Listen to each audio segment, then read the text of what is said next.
తండ్రి మీకు వందనాలు స్తోత్రాలు నాయన. ఇదిగో తండ్రి, ఈ సమయంలో ఈ ఆదివారం రోజున ఈ కుమారుడు నాయన పునరుద్ధాడిరై తిరిగి లేచి నీ సన్నిధికి చేరాడని సంతోషకరమైన ఆదివారం ఈస్టర్ పండుగగా క్రైస్తవ సమాజం అంతా కూడా జరుపుకునే సంతోషం సమయం తండ్రి. ఇటువంటి ఈ రోజున నాయన మేము కూడా తండ్రి ప్రతి ఆదివారం నీ మాటలు ధ్యానిస్తూ ఉన్నాం. మరి ఇప్పుడు కూడా కొన్ని మాటలు విని ధ్యానించి మా హృదయంలో ఉన్న చెడునంతటిని కూడా తొలగించుకొని నీ కొరకు యథార్థమైన హృదయం కలిగి బ్రతికి మేమందరం కూడా పరలోకం చేరాలన్నది ఈ ప్రణాళిక తండ్రి. అటువంటి ప్రణాళికలో మమ్మల్ని చేర్చుకున్నందుకు మీకు వందనాలు స్తోత్రాలు నాయన. మా జన్మ పరమార్థం ఏంటో మాకు తెలియపరిచినందుకు, దానిని మేము అంగీకరించే మనసు మాకు అనుగ్రహించినందుకు మీకు వందనాలు స్తోత్రాలు తండ్రి. గొప్పవారు అనుకున్న వారికి, జ్ఞానవంతులు అనుకున్న వారికి తెలియని నాయన గొప్ప సంగతులు తండ్రి బైబిల్లో లేఖనాల్లో మీరు వ్రాయించారు నాయన. వాటిని స్వీకరించి వాటి ప్రకారంగా జీవించి మేమందరం కూడా నీవున్న నిత్యరాజ్యంలో ప్రవేశించే భాగ్యం మా అందరికీ అనుగ్రహించమని యేసుక్రీస్తు వారి నామములో ఈ ప్రార్థన మీకు సమర్పించుకుంటున్నాము తండ్రి, ఆమేన్. ప్రియమైన దేవుని పిల్లలారా, ఇప్పటి వరకు యేసుక్రీస్తు వారి బలే ఎందుకు అవసరం? ఇశ్రాయేలు జనాంగాలు పాపం చేసినప్పుడు బలి అనేది దేవుడు ఏర్పాటు చేశాడు. జంతు బలి, పక్షి బలి ఇవన్నీ కూడా పాపం చేసినప్పుడల్లా పరిహారంగా నాకు ఇవ్వండి, ఈ పాపం చేస్తే ఈ బలి, ఈ పాపం చేస్తే ఈ బలి అని ఆయనే పెట్టాడు. కానీ ఎదరున్న భవిష్యత్తును ఆలోచించుకొని ఇది ఆయన ఏర్పాటు చేశాడు. కానీ ఈ బలి ఇచ్చే అవకాశం ఉందని ఇశ్రాయేల్ జనాంగం ఏం చేస్తున్నారంటే బలి పాపం చేయటం, బలి ఇవ్వటం. పాపం చేయటం అంటే తరుణో మార్గం చూపించినట్లుగా ఉంది వాళ్ళకి. పాపానికి తరుణో మార్గం చూపించినట్లు ఉంది. పాపం చేయకుండా ఉంటారు, చేసిన పాపానికి బలి అని ఆయన ఏర్పాటు చేశాడు. కానీ దీన్ని వీళ్ళు ఇలా అర్థం చేసుకుని ఇలా అవకాశంగా తీసుకొని పాపం చేస్తూనే ఉన్నారు. ఇక ఇలా కాదు, జంతువులన్నీ చనిపోతున్నాయి, పాపాలు ఎక్కువైపోతున్నాయి. దీనికి ఒక ప్రణాళిక అన్నట్లుగా యేసుక్రీస్తు వారిని పరిశుద్ధుడిగా మరి ఆయన వచ్చిన వ్యక్తిగా మనం చూస్తున్నాం. మనుషులందరూ కూడా పాపం చేసిన వాళ్ళండి. నేను పాపం చేయలేదు అన్నవాళ్ళు లేరు. పాపం చేయలేదు అన్న వ్యక్తికి అసలు పాపం అంటే ఏంటో తెలియాలి. పాపం అంటే తెలియాలి అంటే బైబిల్ దగ్గరికే రావాలి. బైబిల్ దగ్గరికి వస్తేనే పాపం అంటే ఏంటో మనిషి అర్థం చేసుకోగలడు.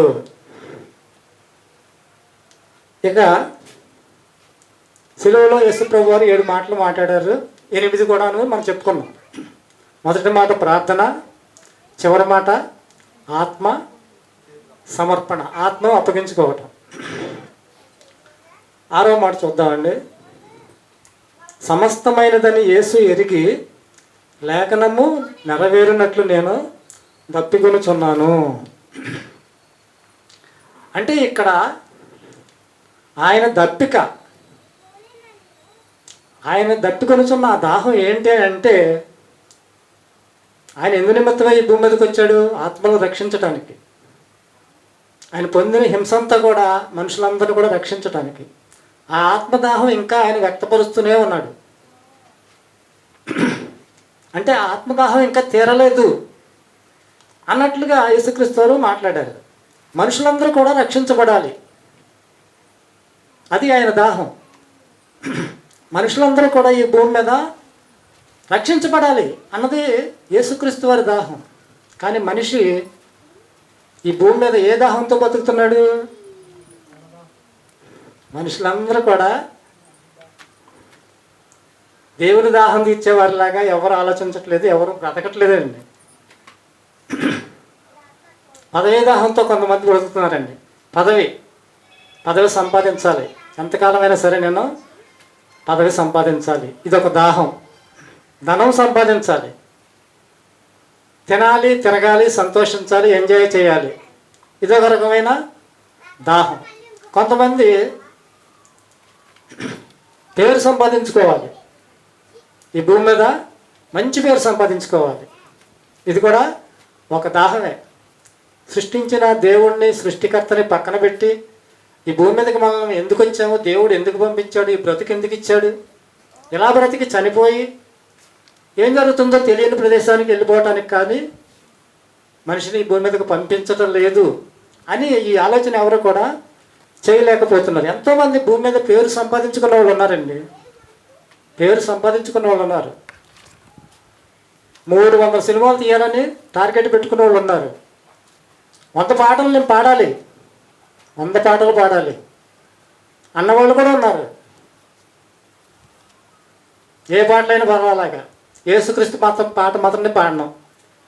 యేసుక్రీస్తు వారి పాట ఘంటసాల వెంకటేశ్వర గారు పాడలేదండి. ఏంటో మరి ఆయనకి అంత యేసుప్రభు మీద అంత మరి చిన్న చూపు అండి. బాలసుబ్రహ్మణ్యం గారు పాడారు కానీ ప్రభువును తెలుసుకోలేదు. అమర గాయకుడు. ఇలా చాలామంది పేర్లు సంపాదించుకున్న వాళ్ళ విగ్రహాలు ఇక్కడే ఉన్నాయి కానీ వాళ్ళ ఆత్మలు అక్కడ ఉన్నాయి. వాళ్ళు సంపాదించుకున్న సంపద అంతా ఇక్కడే ఉంది, వాళ్ళ ఆత్మలు అక్కడ ఉన్నాయి. ఎంతోమంది పేరు సంపాదించుకున్న విగ్రహాలు పెట్టించుకున్న వాళ్ళు ఉన్నారు, వాళ్ళ విగ్రహాలు ఇక్కడే ఉన్నాయి, ఆత్మలు అక్కడ ఉన్నాయి. పేర్లు ఉండవలసినది ఎక్కడని మనం ఆలోచన చేయగలిగితేనండి, బైబిల్లో జీవగ్రంథం అనేది ఒక మాట ఉందండి. జీవగ్రంథంలో మన పేర్లు ఉండాలండి. జీవగ్రంథంలో మన పేరు లేకపోతే ఈ భూమి మీద ఎన్ని పేర్లు సంపాదించుకున్నా, ఎంత డబ్బు సంపాదించుకున్నా, ఎంత ఆస్తుపాస్తులు సంపాదించుకున్నా తర్వాత వెళ్ళిపోయేది మాత్రం మనిషి ఆత్మ నరకానికే. మరి ఇవన్నీ మీరు ఎలా చెప్పగలరు? నేను చెప్పేది అయిపోయిందా? వీళ్ళు ఎక్కడున్నారు, వీళ్ళ సంపాదన ఎక్కడుందో, వాళ్ళు అక్కడికి వెళ్ళిపోయారు అని మీరు ఎలా చెప్పగలరు అని అడగచ్చు. బైబిల్లో లోకా సువార్తలో ధనవంతుడు, లాజరు, వీళ్ళిద్దరు సందర్భాలు ఇటువంటి విషయాలను మనకి తెలిసి అనేక మందికి చెప్పడానికి ఈ సందర్భం పెట్టాడండి. ఇష్టానుసారంగా బ్రతికిన ధనవంతుడు యాతన పడుచున్నట్లుగా పాతాళంలో వేదనకరమైన స్థలంలో యాతన పడుచున్నట్లుగా మనం చూసాం. ఇక్కడ ఏమీ పేరు ప్రఖ్యాతులు లేకుండా ఒక దరిద్రుడైన పేద లాజరుగా బ్రతికి దేవుణ్ణి విడవకోకుండా దేవుని కొరకే బ్రతికి మరి చనిపోయిన లాజరుని కూడా మనం చూస్తున్నాం. లాజరు పరదేశంలో ఉన్నాడు, ధనవంతుడు వేదనకరమైన స్థలంలో ఉన్నాడు. మరి దీన్ని బట్టి క్రైస్తవులైన వారు ఎవరు ఎక్కడికి వెళ్ళిపోతున్నారు అనేది చెప్పగలుగుతారు. వాక్యం అనుభవం ఉన్న వాళ్ళు చెప్పగలుగుతారు. ఇటువంటి పరిస్థితుల్లో ఇటువంటి ఆలోచనలతో మనిషి భూమి మీద బ్రతుకుతుండడం చూసి అందరి నిమిత్తం ఆయన అంటే యేసుప్రభు వారు నేను దప్పి కలిగి ఉన్నాను, వీళ్ళ ఆత్మలన్నీ కూడా వీళ్ళందరూ ఎవరు? తండ్రి ఆత్మలో నుంచి వచ్చిన వాడువేనండి మనందరం. ఆయన ఆత్మలోని భాగాలే నీలో నాలో నమ్మినా నమ్మకపోయినా ప్రతి ఒక్కరి హృదయంలో బ్రతికించేది మాత్రం దేవుని ఆత్మ మాత్రమే. ఈ ఆత్మను రక్షించుకోవాలన్నదే దేవుని తపన. అంతేగాని యేసుక్రీస్తు వారు వీళ్ళు ఇచ్చే నీళ్లు తాగి దాహం తీర్చుకోవడానికి మాత్రం కాదు. ఆయన అడిగినప్పుడు వీళ్ళు ఏమి ఇచ్చారండి? దాహం అడిగినప్పుడు చేదు చెరక, జీవజలము ఆయనకి ఇస్తే, జీవజలము లాంటి మాటలు ఆయన ప్రజలకు ఇస్తే చేదు చెరక ఆయనకి ఇచ్చారండి. ఇటువంటి పరిస్థితుల్లో మనుషులు ఉన్నప్పుడు మరి ఆయనకి దాహం ఉంటుందా ఉండదా? ఉంటుందండి. ఆయన దాహం ముత్యాలాంటి మాటలండి, ఆత్మ సంబంధమైన మాటలు, పరలోకం చేర్చే మాటలు. జీవజలము నీవు మాకు ఇచ్చావు, చేదు చెరకనే నేను మీకు ఇచ్చాము. అదండి దాహం. యేసుక్రీస్తు వారు దాహం కలిగి ఉన్నారంటే మనుషులందరూ రక్షించబడాలి అని ఆయన దాహం కలిగి ఉన్నట్లుగా మనం 7వ మాట చూద్దామండి. 7వ మాట యోహాను సువార్త 19:30. ఇక్కడ సమాప్తమైనది. యేసు ఆ చెరకు పుచ్చుకొని సమాప్తమైనదని చెప్పి తల వంచి ఆత్మను అప్పగించెను.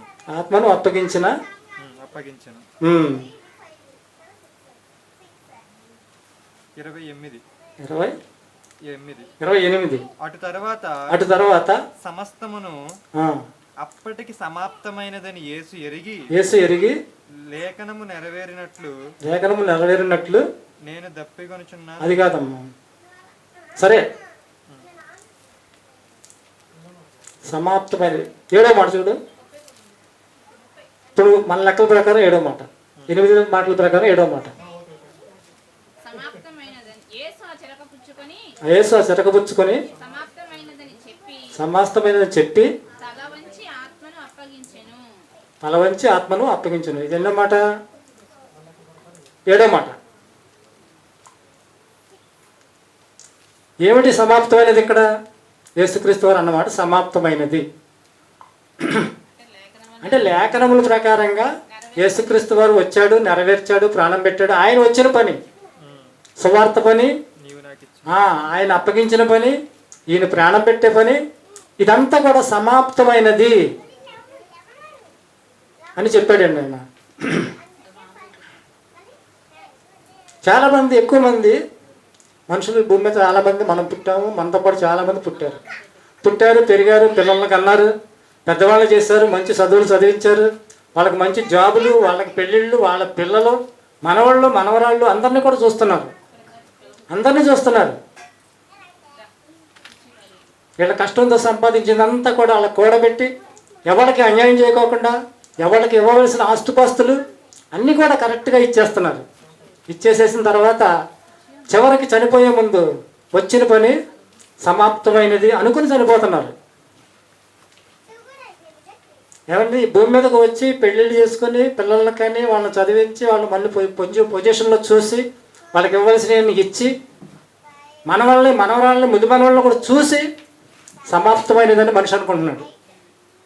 కానీ దేవుని లెక్కల ప్రకారంగా ఈ మనిషి జీవితంలో దేవుని ప్రణాళిక చొప్పున అతను సమాప్తం అవ్వాల, అతని జీవితం సమాప్తం అవ్వాలా.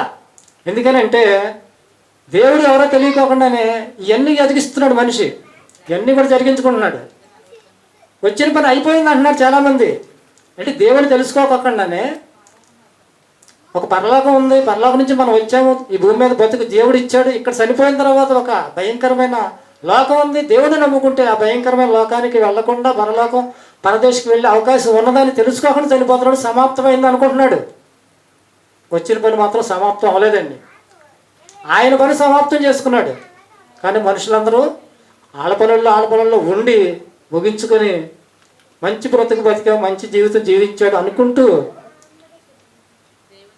దేవుని పనిని పక్కన పెట్టి దేవుని ఎరగడవాడగా దేవుడు ఇచ్చిన ఈ సృష్టినంతా అనుభవించి, పాపం అంటే ఏదో కాదండి, దేవుడు సృష్టిని కలిగించాడు, ఆ సృష్టిలో మనిషిని పెట్టాడు, ఈ సృష్టినంతా అనుభవించి ఇదంతా దేవుడు కలిగించాడని తెలుసుకోకుండా చనిపోవడం పాపం. ఇదంతా దేవుడే కలిగించాడు, ఇదంతా నేను అనుభవిస్తున్నాను అన్న మాట తెలుసుకోకుండా చనిపోవటమే పాపం.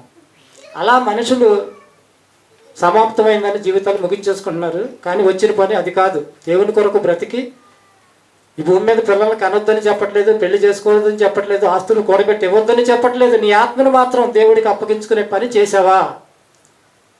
పరలోకానికి నడిపించుకునే ప్రణాళికలు ఉన్నావా? అలా లేకపోతే నీ పని, వచ్చిన పని సమాప్తం కాలేదనే చెప్పచ్చు బైబిల్ ప్రకారంగా. మనుషులు ఎలా జీవించేస్తున్నారంటే, ఓ పాట సుందరరావు గారు, జాన్సన్ విక్టర్ గారు పాట రాశారు. నీ జననం, నీ మరణం ఒంటరితనమే, నీ బ్రతుకు ముగిటకు చాలును ఒకే ఒక్క క్షణమే, చనిపోతే నీవారే నీతో రారు, సాగనంపుతారు నీ కన్నవారు, దేవుడికేమో అన్యాయం చేశావు, దేవుడికేమో అన్యాయం చేశావు, అందరి కోసం అన్నీ సమకూర్చావు, నీవన్నీ వారికి నీవేమో కాటికి. ఏమన్నా బాగుందండి. ఇంత చేసి మన ఆత్మను రక్షించుకోలేకపోతే అంతకన్నా వెరితనం ఏమీ లేదని ఇక్కడ మనం ఆలోచించవలసింది. అన్నీ చేసుకోవాలి, ఆత్మను కూడా రక్షించుకోవాలి. నీ తండ్రి ఎవరో, సృష్టికర్త ఎవరో తెలుసుకోవాలి, దేవుడు చెప్పినట్లుగా బ్రతకాలి, యేసుక్రీస్తు చేసిన త్యాగాన్ని, ఆయన ఇచ్చిన బహుమానాన్ని, ఆయన ఇచ్చిన అనుగ్రహాన్ని మనం పొందుకోవాలి. మనిషి జీవితంలో సమాప్తం కావడం లేదు ఇదంతా.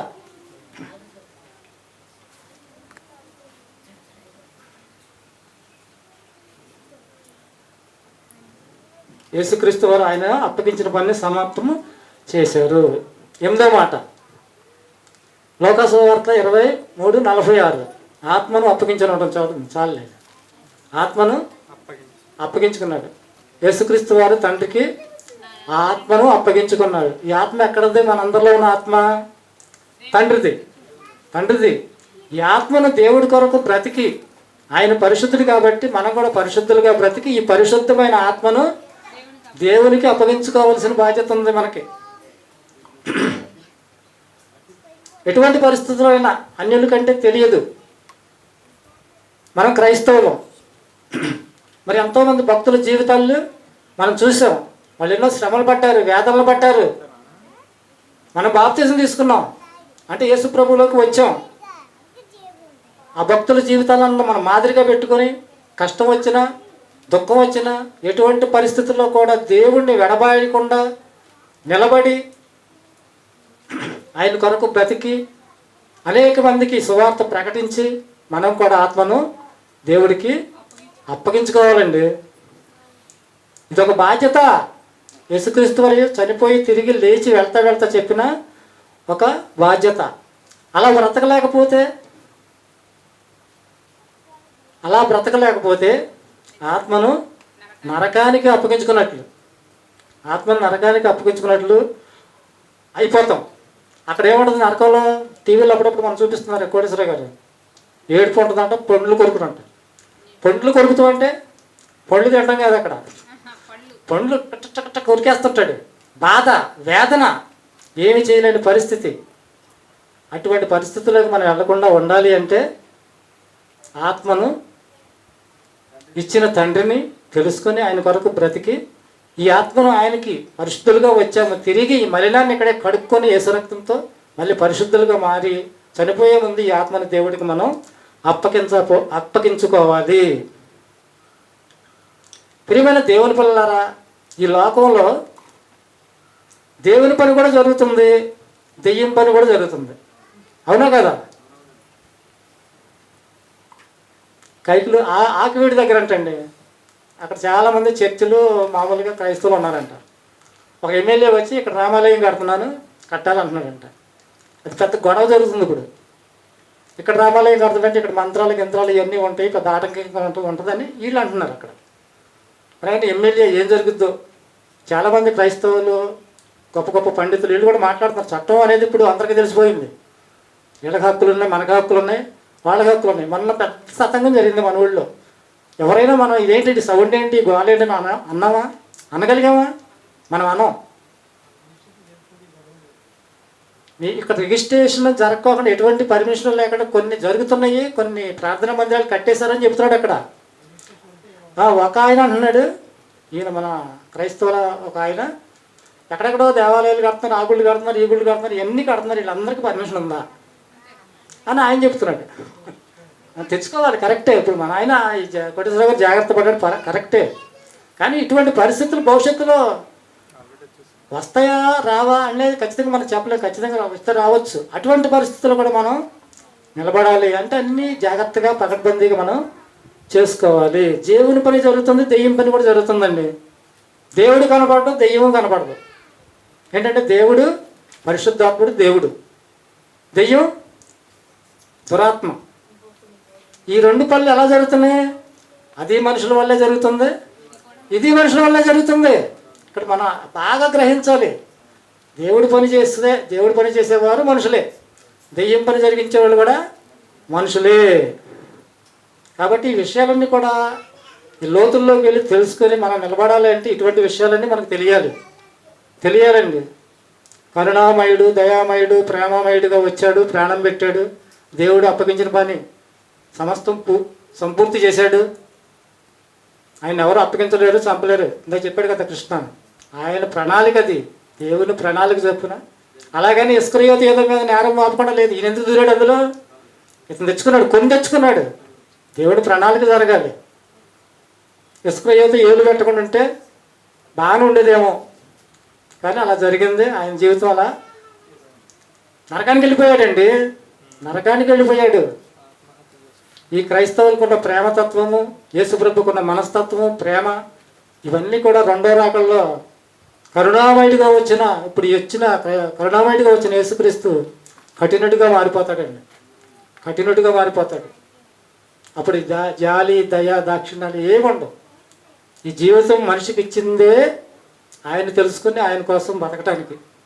ఇది కానీ వ్యర్థపరుచుకున్నాం అనుకో, ఇదే లోకం, ఇంతకు మించింది ఏమీ లేదు అనుకున్నాం అనుకో, చాలా భయంకరమైన పరిస్థితి, మన ఆత్మ అక్కడికి వెళ్ళిపోవాల్సి ఉంటుంది. కాబట్టి ఈ సందర్భంలో ఎన్నో విషయాలు మనం నేర్చుకున్నాం. ఈ విషయాలను బట్టి మన భక్తి జీవితం అంత భద్రంగా జాగ్రత్తగా కాపాడుకుంటూ, ఎంతోమంది భక్తుల జీవితాలను మనం కష్టం వచ్చినప్పుడు వాళ్ళని జ్ఞాపకం చేసుకుంటూ మళ్ళీ వాళ్ళ ఆశీర్వాదాలు పొందుకున్నారు. అటువంటి ఆశతో మనం బ్రతుకుతూ మన భక్తి జీవితాన్ని కొనసాగించుకుంటూ దేవుని కొరకు బ్రతికి అందరం కూడా పరలోకం చేరాలి. ప్రార్థన చేసుకుందామండి. మహాపరిశుద్ధుడైన తండ్రి, నీకే వందనాలు, స్తోత్రాలు నాయన.